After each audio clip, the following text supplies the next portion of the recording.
ಈ ರಾಜ್ಯದಾಗ ಸಿಎಂ ಆಗೋ ಸಮರ್ಪಕ ನಾಯಕತ್ವ ಪ್ರಕಾಶ್ ಹುಕ್ಕೇರಿ ಅವರಿಗೆ ಐತ್ ನೋಡ್ರಿ ಅಂತ ಹೇಳಿ ಸಚಿವ ಸಂತೋಷ್ ಲಾಡ್ ಹೇಳಿಕೆ ಕೊಟ್ಟಾರ. ಸದಲಗಾ ಪಟ್ಟಣದಾಗ ಶಿವಾಜಿ ಪುತ್ಥಳಿ ಅನಾವರಣ ಮಾಡಿ ಅದ ಕಾರ್ಯಕ್ರಮದಾಗ ಪ್ರಕಾಶ್ ಹುಕ್ಕೇರಿ ಅವರನ್ನ ಲಾಡ್ ಫುಲ್ ಹಾಡು ಹೊಗಳಾರ. ಶಿವಾಜಿ ಮಹಾರಾಜರು ಕೇವಲ ಮರಾಠ ಸಮುದಾಯದ ನಾಯಕರಾಗಿರ್ಲಿಲ್ಲ, ಶಿವಾಜಿ ಸೇನೆಯೊಳಗೆ ಸುಮಾರು 60,000 ಮುಸಲ್ಮಾನರು ಇದ್ರು ಅಂತ ಹೇಳಿದ್ರು. ರಾಜ್ಯದಾಗ ನಡೀತಾ ಇದ್ದ ಗ್ರಾಮ ಆಡಳಿತಾಧಿಕಾರಿ ಮುಷ್ಕರ 9 ದಿನಕ್ಕೆ ಕಾಲಿಟ್ಟೈತಿ. ಆದ್ರೆ ಈಗ ಹೋರಾಟದ ಬಿಸಿ ವಿದ್ಯಾರ್ಥಿಗಳು ಮತ್ತು ಪೋಷಕರಿಗೆ ತಟ್ಟೈತಂತ. ಗ್ರಾಮ ಆಡಳಿತ ಅಧಿಕಾರಿಗಳ ಮುಷ್ಕರದ ಹಿನ್ನೆಲೆ ವಿದ್ಯಾರ್ಥಿಗಳು ಹಂಗ ಪೋಷಕರು ಪ್ರಮಾಣ ಪತ್ರಕ್ಕಾಗಿ ಪರದಾಡಕತ್ತಾರಂತ ನೋಡ್ರಿ.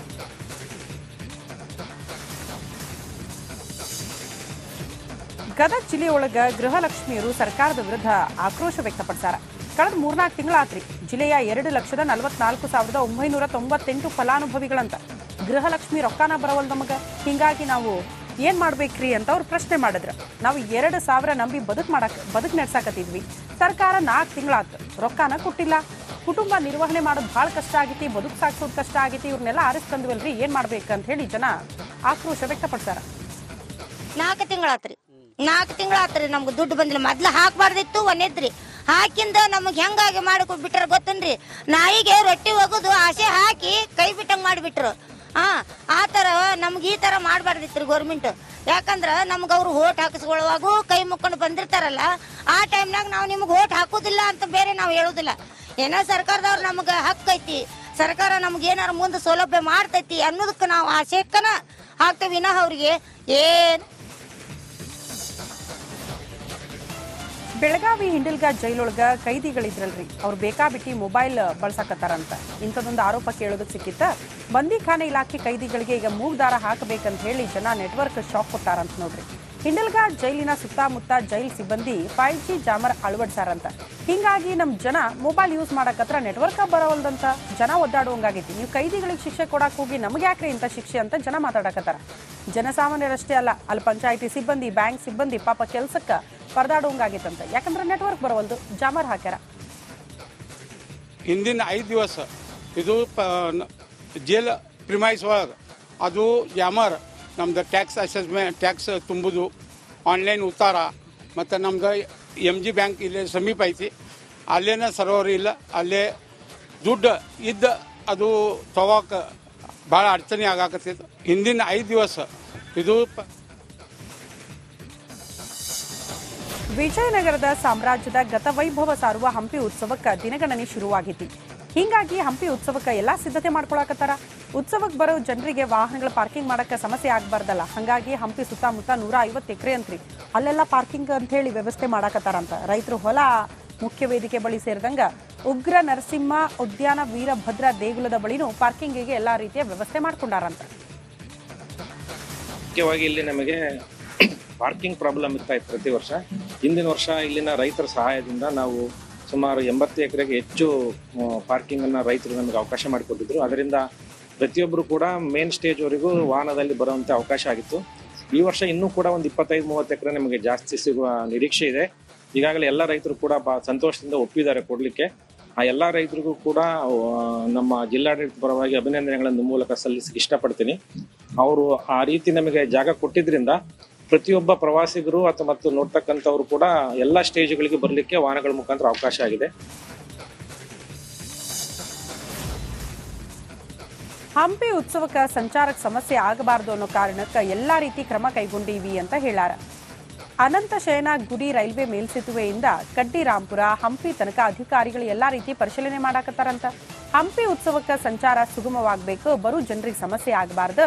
3 ದಿನ ಸಾರ್ವಜನಿಕರು ಪೊಲೀಸ್ ಇಲಾಖೆ ಸೇರಿದಂಗ ಇತರ ಇಲಾಖೆಗಳು ಏನ್ ನಿಯಮ ಮಾಡಿರ್ತಾರಲ್ರಿ ಅದಕ್ಕೆಲ್ಲ ಕೈ ಜೋಡಿಸ್ಬೇಕಂತ ಹೇಳಿ ಪೊಲೀಸ್ ಇಲಾಖೆ ಮನವಿ ಮಾಡ್ಕೊಂಡೈತಿ.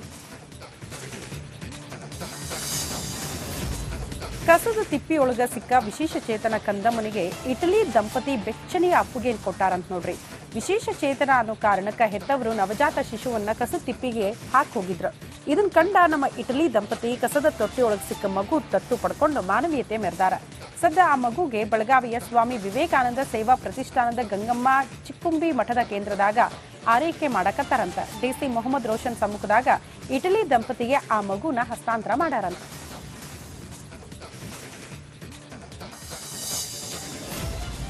ಕೊಪ್ಪಳ ಜಿಲ್ಲೆಯ ಹಲವೆಡೆ ಜೂಜು ಅಡ್ಡೆಗಳು ಬಹಳ ದೊಡ್ಡ ಮಟ್ಟದ ತಲೆ ಎತ್ತಾವಂತ ನೋಡ್ರಿ. ಗಂಗಾವತಿ ಕಾರಟಗಿ ಭಾಗದಾಗ ಕ್ಯಾನಲ್ ಹಾಗೂ ಜಾಲಿಕಂಟಿ ನಿರ್ಜನ ಪ್ರದೇಶಗಳ ಇವರ ಟಾರ್ಗೆಟ್ ಅಂತ. ಅಲ್ಲೆಲ್ಲ ಅಡ್ಡೆ ಮಾಡ್ಕೊಂಡು ಅಲ್ಲೇ ಆಟ ಆಡ್ಕೊಂಡು ಕುಂದಿರ್ತಾರ. ಹೊರ ಜಿಲ್ಲೆಯಿಂದ ಜೂಜುಕೋರ್ನ ಕರೆಸಿ ಅಂದರ್ ಬಾಹರ್ ರಾಜರೋಷವಾಗಿ ಆಡಕತ್ತಾರಂತ. ಹಗಲು ರಾತ್ರಿ ಏನೂ ಇಲ್ಲ ವ್ಯತ್ಯಾಸ. ಯಾವಾಗ ಬೇಕಲ್ಲಿ ಜೂಜಿ ಕುಂತು ಸಂಸಾರ ಎಲ್ಲ ಬೀದಿ ಬಂದಾವಂತ. ಪಾಪ ಕುಟುಂಬಸ್ಥರೆಲ್ಲ ಕಣ್ಣೀರು ಹಾಕಕತ್ತಾರ.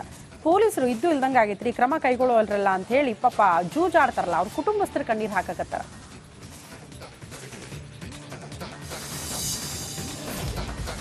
ಗದಗ ಜಿಲ್ಲೆ ಖತರ್ನಾಕ್ ಮುಸುಗುದಾರಿ ಗ್ಯಾಂಗ್ ಒಂದು ಎಂಟ್ರಿ ಕೊಟ್ಟೈತೆ ಅಂತ ನೋಡ್ರಿ. ಒಂದ ರಾತ್ರಿಯೊಳಗೆ 5ಕ್ಕೆ ಹೆಚ್ಚು ಅಂಗಡಿ ಲೂಟಿ ಮಾಡ್ಯಾರಂತ. ಕಳ್ಳರ ಭಯಾನಕ ಕೆಲಸ ಆ ಸಿಸಿ ಕ್ಯಾಮ್ರಾದಾಗ ಸೆರೆಯಾಗೈತಿ. ಫೆಬ್ರವರಿ 16ಕ್ಕೆ ತಡರಾತ್ರಿ ಸರಣಿ ಗಳತನ ಮಾಡ್ಯಾರಂತ. ಗದಗ ಬೆಟಗೇರಿ ಅವಳಿ ನಗರದಾಗ ಜನ ಫುಲ್ ಆತಂಕಗೊಂಡಾರಂತ. ಬಡಾವಣೆ ಪೊಲೀಸರು ನಿರ್ಲಕ್ಷ್ಯ ಮಾಡಕತ್ತಾರ ಅಂತ ಹೇಳಿ ನಮ್ಮ ಜನ ಭಯಾಕತ್ತಾರ. ಬಳ್ಳಾರಿ ಜಿಲ್ಲೆ ಹುಳು ಬಿದ್ದಿದ್ದ ಪಡಿತರ ಜೋಳ ವಿತರಣೆ ಮಾಡಿದ್ರು ಅನ್ನೋ ಕಾರಣಕ್ಕೆ ರಿಪಬ್ಲಿಕ್ ಕನ್ನಡ ಆ ಬಗ್ಗೆ ಸುದ್ದಿ ಬಿತ್ತರ ಮಾಡಿತ್ತು. ವರದಿ ಪ್ರಸಾರ ಆದ ಬಳಿಕ ನಮ್ಮ ಅಧಿಕಾರಿಗಳು ಎಚ್ಚೆತ್ತುಕೊಂಡ್ರು. ಪಡಿತರ ಜೋಳ ವಿತರಣೆ ಸ್ಥಗಿತ ಮಾಡ್ಯಾರಂತ. ಕ್ವಾಲಿಟಿ ಚೆಕ್ ಮಾಡ್ತೀವಿ, ಜೋಳದ ಸ್ಯಾಂಪಲ್ ಲ್ಯಾಬ್ಗೆ ಕಳಿಸ್ಕೊಟ್ಟಿವಪ್ಪ, ಜೋಳ ತಿನ್ನೋದಕ್ಕೆ ಯೋಗ್ಯ ಅಲ್ಲ ಅಂತ ವರದಿ ಬಂದೈತಿ. ಆಹಾರ ನಾಗರಿಕ ಸರಬರಾಜು ಇಲಾಖೆ ಅಧಿಕಾರಿಗಳು ಹಿಂಗಂತ ಮಾಹಿತಿ ಕೊಟ್ಟಾರ.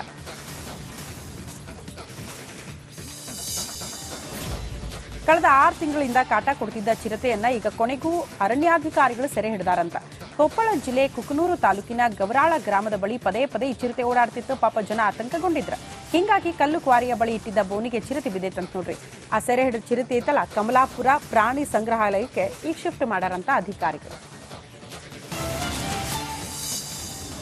ತೆಲಂಗಾಣದಾಗ ರಾತ್ರೋರಾತ್ರಿ ಎಂಟ್ರಿ ಆಗ್ತಿದ್ದ ಖದೀಮರ ಗ್ಯಾಂಗ್, ಅಂದ್ರೆ ಅಲ್ಲಿಂದ ಈ ಕಡೆ ಎಂಟ್ರಿ ಆಗ್ತಿದ್ದ ಖದೀಮರ ಗ್ಯಾಂಗ್ ಪೆಟ್ರೋಲ್ ಪಂಪ್ ಮತ್ತು ರಸ್ತೆ ಬದಿಯೊಳಗೆ ನಿಂತಿದ್ದ ಟಿಪ್ಪರ್ಗಳನ್ನ ಟಾರ್ಗೆಟ್ ಮಾಡಿಕೊಂಡು ಅದ್ರಾಗಿದ್ದ ಡೀಸೆಲ್ ಪೆಟ್ರೋಲ್ ಕತ್ಕೊಂಡು ಹೋಗ್ತಿದ್ರಂತ. ಹಿಂಗಾಗಿ ಪೊಲೀಸರು ಅಂತಾರಾಜ್ಯ ಕಳ್ಳನನ್ನ ಈಗ ಬಂಧಿಸಾರಂತ. ಕಲಬುರಗಿ ಜಿಲ್ಲೆಯ ಚಿತ್ತಾಪುರ ತಾಲೂಕು ಕುಂಬಾರಹಳ್ಳಿ 4 ಟಿಪ್ಪರ್ನಿಂದ 400 ಲೀಟರ್ ಡೀಸೆಲ್ ಕಳ್ತನ ಮಾಡಿದ್ರಂತ. ಪೆಟ್ರೋಲ್ ಪಂಪ್ನ್ಯಾಗ ಕಳ್ತನ ಮಾಡ್ತಿದ್ದ ದೃಶ್ಯ ಸಿಸಿ ಕ್ಯಾಮ್ರಾದಾಗ ಸೆರೆಯಾಗಿದ್ದಾರೆ. ಆ ದೃಶ್ಯ ನೋಡಿನ ಪೊಲೀಸರು ಈಗ ಒಬ್ಬನ್ನ ಅರೆಸ್ಟ್ ಮಾಡ್ಯಾರ.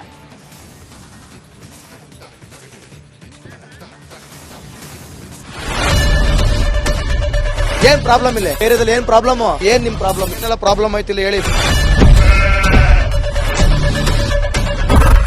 ಏನ್ರಿ ನಿಮ್ ಪ್ರಾಬ್ಲಮ್? ಏನ್ ನಿಮ್ ಪ್ರಾಬ್ಲಮ್ ಅಂತ ಹೇಳಿ. ಯಾರಪ್ಪ ನಗರಕ್ಕೆ? ಗಾಂಧಿನಗರ, ದಾಸರಹಳ್ಳಿ, ರಾಜರಾಜೇಶ್ವರಿ ನಗರ, ಚಾಮರಾಜಪೇಟೆ, ಹುಬ್ಬಳ್ಳಿ, ಚನ್ನಮ್ಮ ವೃತ್ತದ ಮೈಸೂರಿಗೆ ಬಂದಿರೋದು. ಬ್ಯಾಡಗಿ ತಾಲೂಕಿಗೆ ನಾವು ಬಂದಿವ್ರಿ. ಸರ್ ಹೇಳಿ ಸರ್, ಏನ್ ಪ್ರಾಬ್ಲಮ್? ನಿಮ್ ಎಮ್ಎಲ್ಎ ಹೆಂಗೆ? ಏನೆಲ್ಲ ಸಮಸ್ಯೆಗಳು? ಏನ್ ಕಥೆ ಇಲ್ಲಿ ಬಂತ? ಯಾಯಪ್ಪ ಯಾವತ್ತೂ ಬಂದಿಲ್ಲ. 2 months ಇಂದ ನೀರಿಲ್ಲ. ಟ್ಯಾಂಕರ್ ಬರ್ಬೇಕಾದ್ರೆ ರೋಡ್ ಸರಿ ಇಲ್ಲ ಅಂತ ಯಾರತ್ರ ಹೋಗಿ ಹೇಳೋದಕ್ಕೆ ನಮ್ಗೆ ಯಾರು ಇಲ್ಲ. ಕಿತ್ತೋದ್ರೆ ಏನ್ ಅಲ್ಲ ಹಾಳಾಗೋದ್ರು ಇದು ಯಾರು ನೋಡರೇ ಗತಿ ಇಲ್ಲ. ನಾವಿದ್ದೀವಿ ಅಂತಾರೆ. ಇವಾಗ ಯಾರ ಎಮ್ಎಲ್ಎ ಮಗ ಒಂದ್ ದಿವಸನೂ ಬಂದಿಲ್ಲ. ಫುಲ್ ಸ್ಟ್ಯಾಂಡರ್ಡ್ ಲಕ್ಸುರಿಯಸ್ ಬೆಡ್ರೂಮ್ ಐತ್ರಿ ಅದ. Taj west end tradition blue. Meeting ನಿಮ್ದು ಮೀಟಿಂಗ್ ಇಲ್ಲಿ ಮಾಡ್ರಿ. ಇಷ್ಟು ವರ್ಷ ಆಯ್ತು, ಇದಕ್ಕೆಲ್ಲ ಯಾರು ಸರ್ ಜವಾಬ್ದಾರಿ? 200 ರೂಪಾಯಿ ಹೋಗ್ತೀನಿ ಬರ್ತಾ ಇದ್ದೀನಿ. ಬ್ಯಾಂಕಿಗೆ ಹೋಗ್ತೀರಿ ಬರ್ತೀರಿ 2000 ಮಾತ್ರ ಬರ್ತಾ ಇಲ್ಲ. 2000 ನಂದೇ ಹೊಂಟೈತು. ನಿಲ್ಲ ಮೇಲೆ ಭಾರಿ ಐಟ್ ಅದಲ್ಲ ಮಾರೆ. ಬರಲ್ಲ ಕಣ್ರಿ ಸರ್. ರಾತ್ರಿ 1 ಗಂಟೆವರೆಗೂ ಎಣ್ಣೆ ಅಂಗಡಿ ತೆಗಿಬೇಕಂತ. ಬರೀ 4 ಗಂಟೆವರೆಗೂ ತೆಗಿಬೋದಲ್ಲ. ಮಗನೂ ನೋಡಲ್ಲ, ಯಾರು ನೋಡಲ್ಲ. ನಾನು ಒಬ್ಬಳು ನೋಡ್ಕೊಂತೀರಜ್ಜ. ನಮ್ಮ ಮಕ್ಕಳಿಗೆ ಅಮ್ಮ ಅಪ್ಪ ಇಲ್ಲ, ಅವರು ನೋಡ್ಬೇಕು. ಬರ್ತಾ ಇದೀವಿ. ದೇವ್ರು ಬಿಟ್ಟಂಗೆ ಆಗುತ್ತೆ.